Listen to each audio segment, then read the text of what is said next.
out to Chattanooga to have some fun. I've got a small little list of things to do on the R34 GTT giveaway car. This thing is immaculate on the outside, but the inside is a little subpar, and the boys are gonna be doing some shoots for some photos with it over the weekend, and I can't have it looking like this. So we've got some interior bits that I'm gonna see if I can chuck in real quick and see how we can transform the interior of this thing. Interior is immaculate, but this wheel is like super old and crusty, so it's normally not that easy to take it off. I undid all the bolts first. Anyway, I showed you guys the new wheel in the other video. We're going from the stock Momo to this aftermarket Nismo wheel, and it is absolutely beautiful. So we'll get that all dialed in, see how it looks.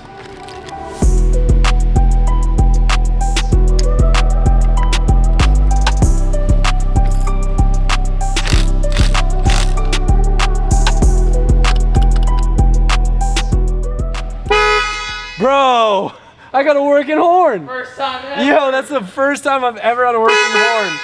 And it sounds loud too. It never works. So to be fair, I got a Works Bell hub, and it came with all the little pigtails and everything to both delete the airbag light with a resistor, and that's a modern horn. That does not sound like a 90s horn.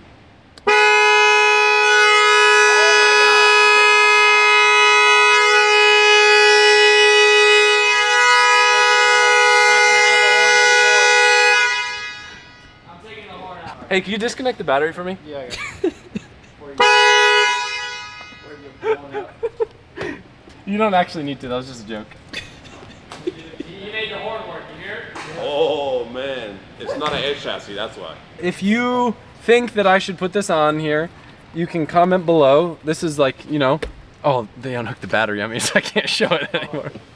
You don't need to hook it back up anymore. This is one look. I feel like this is very modern, exquisite. This, I think, looks cooler, but you can let me know. Next up, seats.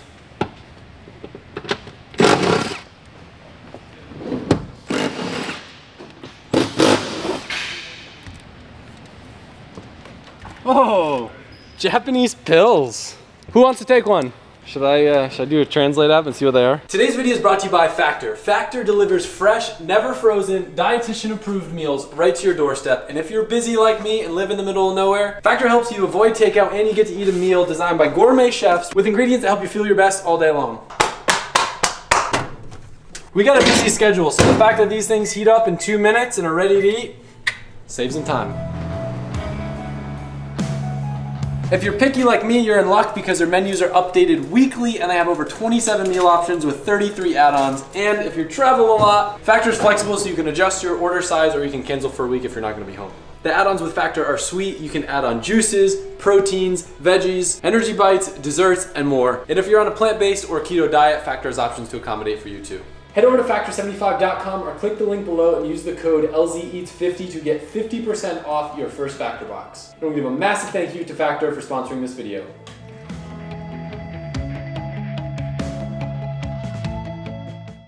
I wonder if the rhinos. Any bets? The rhinos. Aspirin. What's a rhino? Say it louder, Adam. What's a rhino? Don't rhinos usually have horns? You know what a rhino is? Tell them in the comments. Apparently, Booth knows what a rhino is. It's not Polish, it's Japanese. Hey, you can buy it at the gas station, John. Oh yeah? Yeah. Oh, that's not what that gets you. Stop! Oh, you know it now! It says Ace Melon, Ron Ace Ron. What if they're candies? I'm not gonna take one. It doesn't smell like candy. I'm not gonna take it. Where they sitting Hey, at? if Samet watches my videos, he's pretty busy now, so he probably doesn't. He's got like a kid and a lot of drift cars. Anyway, Samet, if you're watching this, maybe you could translate this for us and let us know if they're safe to take. They have a little Pegasus on them, so that's making me think that Sean might be right. These might be rhino pills. Adam knows what rhino pills are. Now I do. What's that? Hell yeah, dude. Rhino, dude. All right, in the mystery of what else is underneath the seats in my JDM car, what does that look like to you? Nice little piece of rope. Huh? Is this a pterodactyl? It's not that, bro. Adam. I can do it.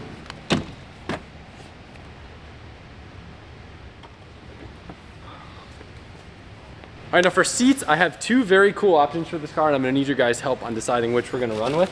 One is in this box right here.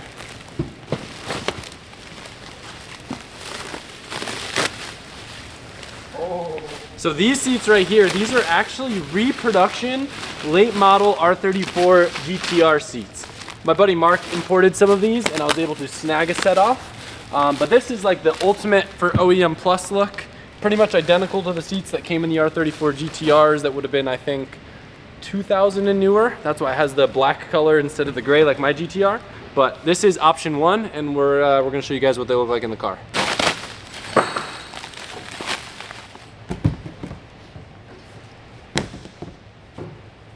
Rumor has it when TJ changed the seats in his GTT, he didn't vacuum underneath the seats, so we're gonna make sure to do that for you.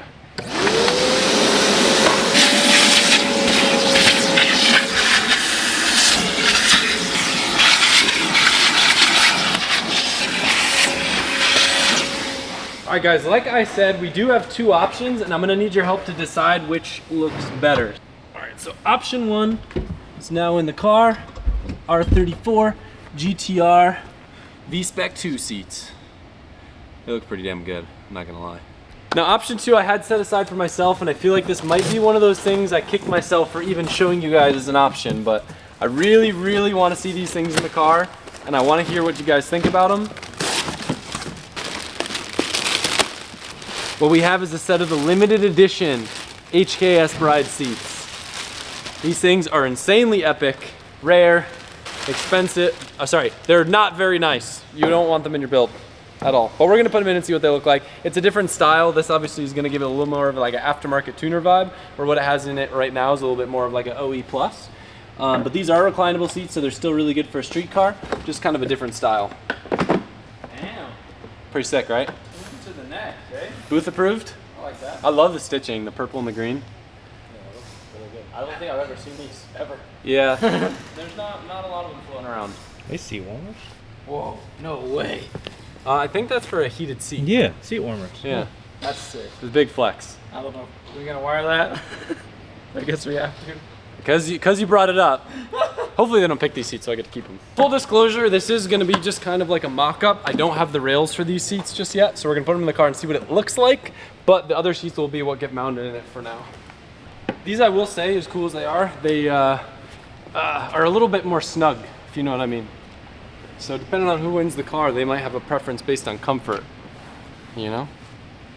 If we were going on road trips, I'd rather be in those. Yeah. He's trying to help me out right now because he knows I want to keep these. Before I leave, I gotta give you guys a little sneak peek. Final touch, you know I gotta get some gannies on this thing. So Ray and Josh will get these things painted while I'm gone, and this thing will be looking. All right guys, so we touched down in Chattanooga last night, and this is kind of, I don't want to say spur of the moment, because I had a little heads up on this, but it wasn't something that was originally on the calendar. I'm out here for Chattanooga Motor Car Festival. Vaughn had asked me to come out here and do some demos with the RTR Mustang, since him and the boys are over in Irwindale competing at the final round. And as much as I'd like to be there cheering on the boys, we're leaving for Australia in like 48 hours, so it didn't really make sense to go to Irwindale, but here I am. We're here for like 24 hours doing a couple demos, and I thought that this was just like a parking lot drift thing. I honestly did not do my research. This morning, I just found out this is like actually like a downtown road course style setup. I was watching some videos. This is gonna be like my, I don't want to call it American version of Goodwood because I feel like it's not an appropriate comparison. Watching the videos, it has some Goodwood vibes, and it's an absolute dream of mine to drive in the Goodwood Festival of Speed. Not an ideal drift course, but just the way that it's set up. Lots of classic historic cars going through, very cool. And this setup kind of looks like it, so I don't really know what I'm getting into, but I'm gonna bring you guys along for it. So check this out. This is actually the first time I've seen my 2023 livery on an S550, and it honestly looks pretty dang cool. So this is one of the demo cars. This is the RTR Spec 5D. This is not the FD car, but it still makes over 700 horsepower, supercharged illuminator. This thing's a bad bitch. This is actually the car that Chelsea drove typically when I was driving Vaughn's car in a lot of the demos. And look at all these tires they brought for me. I'm literally the only one drifting here, and I am stacked up for the weekend, so no remorse when it comes to burning these tires. I'm gonna have some fun. As I go for my first lap on a new track, one of the first things that I do is try to get accustomed to visual marks, especially a track that has low visibilities. You'll see me warming up my tires a little bit. There's various pavement changes, so I'll do little bits of drifting just to kind of get a feel of what each grip surface feels like.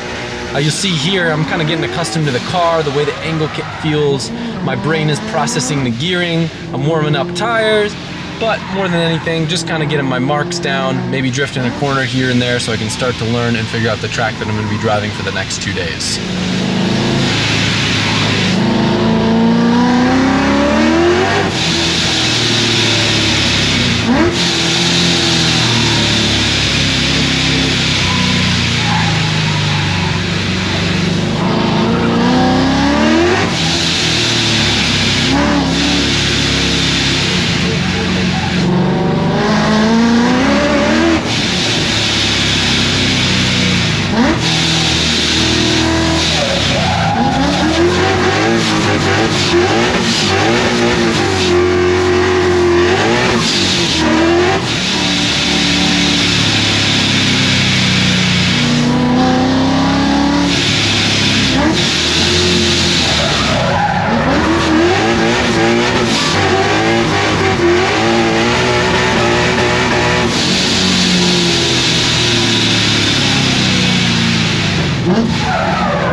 my first drift laps, if I feel like I know the track decent enough, I'll kind of go full send, but one thing you'll notice on this lap and most of my first laps is I will use quite excessive handbrake. Now the reason for that is it allows me to stay in drift while decreasing or maintaining speed. If I'm on the gas the whole time, a lot of corners I will be building speed, and when I don't know how much runoff there is, or I don't know how much speed I can carry through a corner, it's much safer to slow down too much and use the gas to speed up again than it is to carry too much speed, crash into the wall, and end a weekend early.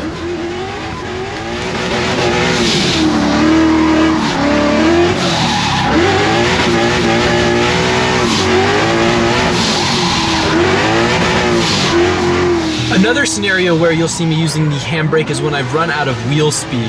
Now the basic principle of drifting is you need to have, I don't know, maybe 20-30% more wheel speed than vehicle speed for the car to comfortably and smoothly stay in drift. When you run out of wheel speed, the car will want to straighten. Now if you have enough power, you can go up a gear, or if you don't, you can grab the handbrake to extend the drift so long as you don't need the momentum to make the next corner. Now, in my car, I probably could go up a gear, but again, that's building more speed, getting a little bit more risky when I'm on a street tire and I may need to slow down very quickly. So it's much safer for me to just run out of wheel speed, grab the handbrake to reinitiate, and then fire off again into the next corner.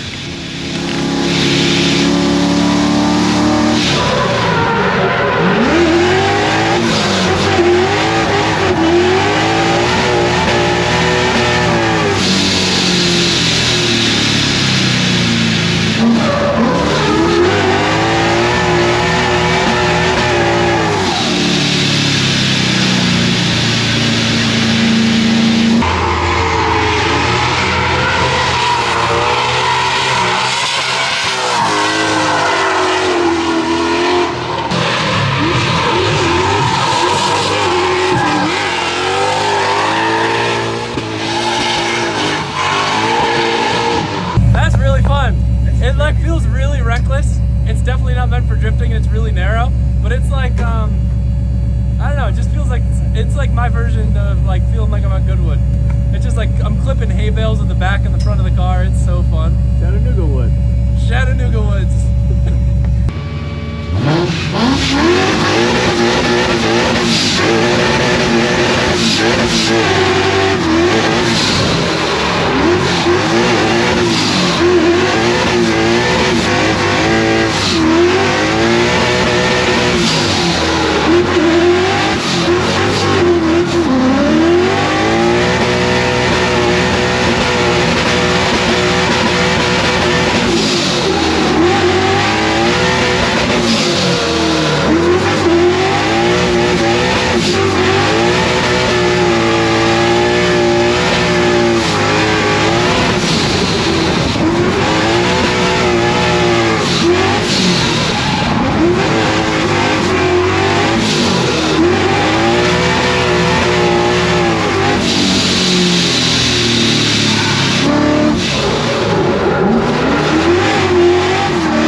Super cool.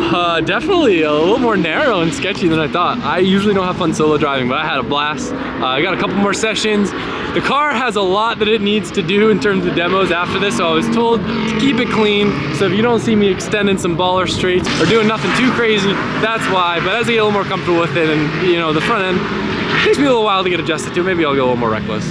But I'll still keep it on the tripod, don't worry. Well, it's been a while since I've seen you, Sean. Same guy, different car, right? Yep. No red 992 RS. Tell me what you got here. Yeah, this is an 84 911 that my son Parker and I built. We bought it a year and a half ago. as a total train wreck, beat up old 84 with a 3.2 in it that barely ran. Started rebuilding, had no idea what we were doing, took things apart, started to figure things out, and finished the build. So this was kind of like my son's Parker is a mechanical engineering student. We wanted to make sure he wanted to be a mechanical engineer, so he had a huge part in this build. This was a big father-son project, and it came out really good. We did a 993 Vario Ram motor in it. Did a wide body 930 kit, just stripped everything all the way down to the bare metal and try to build the baddest Outlaw we could possibly build. I don't really follow anyone that does air-cooled stuff, so following you guys and seeing the journey on Carl, I don't know if you said the name, but it's Project Carl. It's really cool because I knew nothing about it, and it definitely was a huge factor in me wanting an air-cooled car, just kind of seeing you guys learning, figuring it out, and how cool the process is. The name Carl actually came, we bought the car from California, and the hood, someone had written "Carl smells like poo," engraved it in the hood. And he did smell like poo when we got him, so it was actually the perfect name for it. I love it. Sweet. I'm gonna, yeah, I can't wait. We're gonna take this for a little rip up the road? Yeah. Hell yeah. I love the carbon on the dash. That's a cool touch. Yeah, Renline. It's got a nice sound to it too. So this would technically be a G body, right? This is the G body. This is an 84 with a 993 motor. We just wanted something simple to drive, easy to drive, get in and start it, and we know it's going to work. Don't have to mess with carbs and valve adjustments, all that stuff.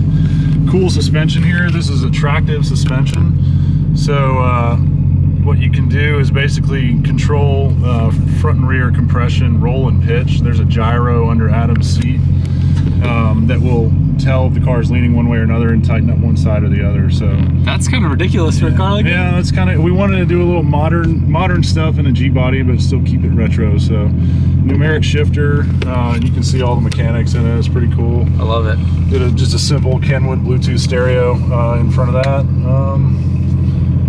Rear view camera, mirror. Try to again do some cool stuff. So it's modern, but from the outside it looks very classic, exactly. Tasteful. Yeah. What so the G bodies are like significantly lighter than like a 964 993, right? Yeah, I mean we stripped this thing out and tried to keep weight down, so it's in the mid 2000s probably. I haven't weighed it yet, but it's you can tell it's very light. So you got a lightweight flywheel on it too? Lightweight flywheel. Sick. All 993 stuff. Patrick Motorsports was the company that we worked with on a lot of this stuff, and just trying to make it all fit together. And I just had it shipped out to California for Rennsport Reunion. Drove from Oregon all the way down to Monterey. Sick. Not a single problem, so that was good. That's, I mean, for your first like full restoration build, that's a good accomplishment. Yeah, and we had a few issues before, but not on the drive. So it's got 1,312 miles on it right now since we built it. Was it weird getting used to the floor pedal box? It was so weird for me the first time I drove one. Yeah, definitely different. How do I roll the windows down? Oh, you got a switch right here.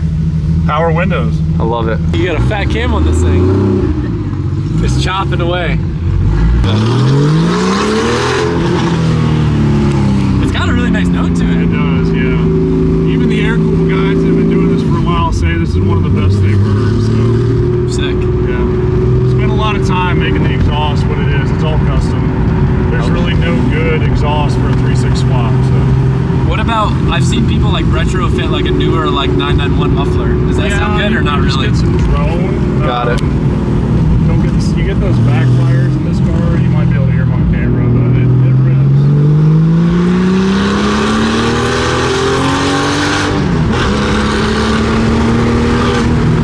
It's a fun power band.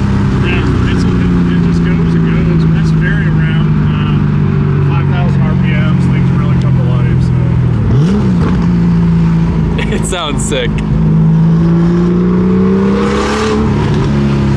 What's weird about it, I don't know why, it sounds like I'm like waiting for a turbo spool sound. Like the exhaust note sounds like a turbo, I think. Yeah, it's very raw. You feel everything in this car.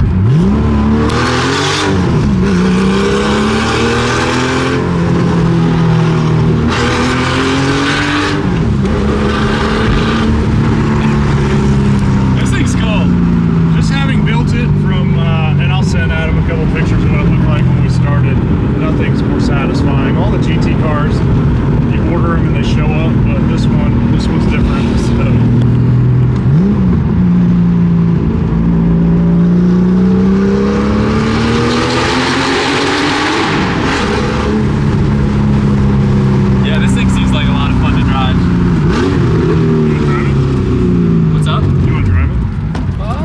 Sure. I mean, I'm down.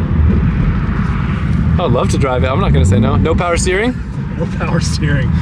So this has a Wevo gate shift in it. It's basically acts like a gated transmission. Okay. So you'll get the hang of it. All right. Sick. I didn't expect to drive this. I'm stoked. Not many people have driven it. Really? I'll be nice to her. Just a casual Friday between demo laps and the RTR Mustang.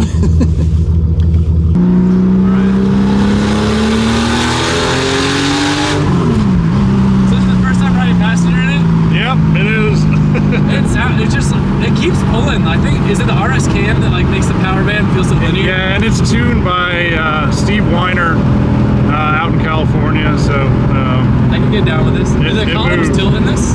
No, but we extended that out. Got it. Yeah, well, I think you also, because you're so tall, for me, I'm like, we had to lower everything and move it back. I love it. It revs so fast. Yeah, lightweight flywheel.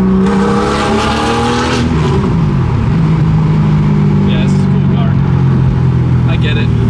I understand. No, so the only other G-body I drove was like a bone stock car. It was actually way better than people made it sound. People made it sound like it was going to be like the worst car ever compared to a 964. I loved it. It drove amazing. Yeah, it's they're all cool, but once you're truly hot rod one, that stuff kind of loses its luster a little bit, I guess. Yeah. I'm not a factory correct kind of guy, so that's fair. This is sick. Thank you. Yeah.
Good time driving on this track. It was a lot of fun. I'm excited to do some more tomorrow. Now we're heading over. There's a Luftgekoelt show, which is an air-cooled Porsche show, so I'm excited to go check out some cars. That's why Sean's down here with his Outlaw build. Yeah, I got a little sketchy towards the end of the day. The rain on some of the freshly sealed pavement was slick, but I didn't crash, so I'm happy about that. There's some really, really special cars here. I don't know enough to educate you guys properly, so I'm just gonna put a montage in of some of my favorites.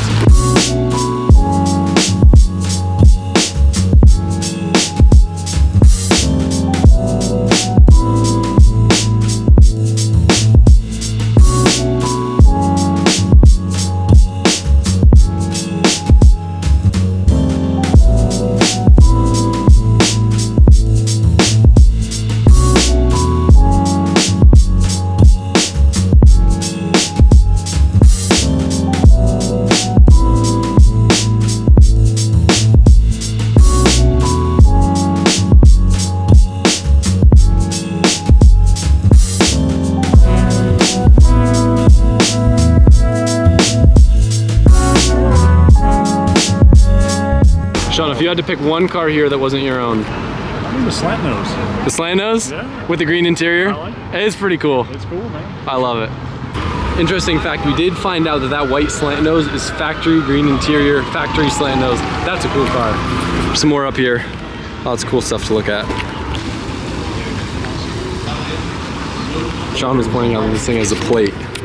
If he drives this thing on the street, he is seriously one-upping me and my S15.